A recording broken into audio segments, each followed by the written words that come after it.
So, let's talk a little bit more about Regulate Florida first. But so Regulate Florida, the petition, what it does is it creates state gun rights, so that you do all these issues of CSWs, concealed weapon permits under Regulate Florida, you would be protected under state rights.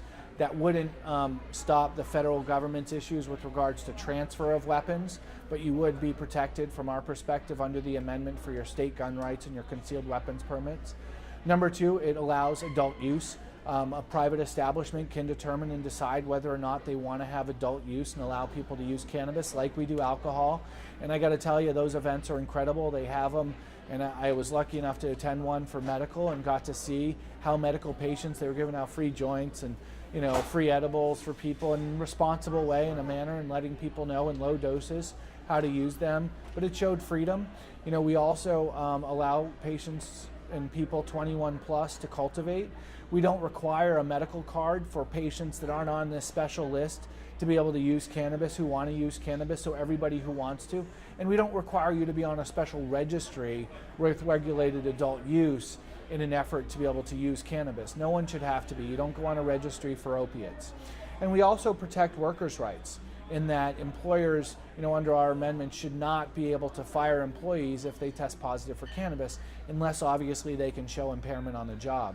So these are protections that we believe that we saw around the country with problems that people were having, that if we really want to regulate this like alcohol, and we really want to have this as an accepted substance, these are things that we feel that we needed in our amendment, and the people of Florida deserve to have, the protections deserve to have, and the studies really show, in Colorado, workers tend to have less sick days. And the studies from the 70s in Jamaica, more productive, better workers with people who are able to use cannabis as a recreational substance as opposed to alcohol. And thank you to High Life, the magazine in Florida that's been in the forefront of bringing this issue to the people in the state of Florida and continuing to cover different stories and events and the legislative process as to what's going on here in the state.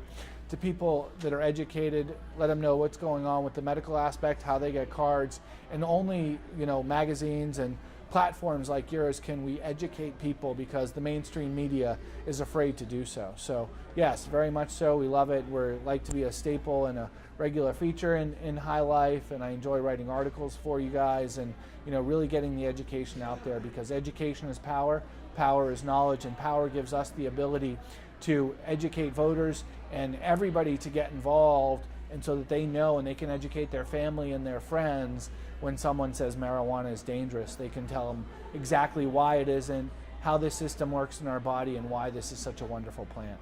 Well, Michael Minardi, we really thank you for taking time out of the conference to allow us to interview you. It's my pleasure, and hopefully we'll see you at many more.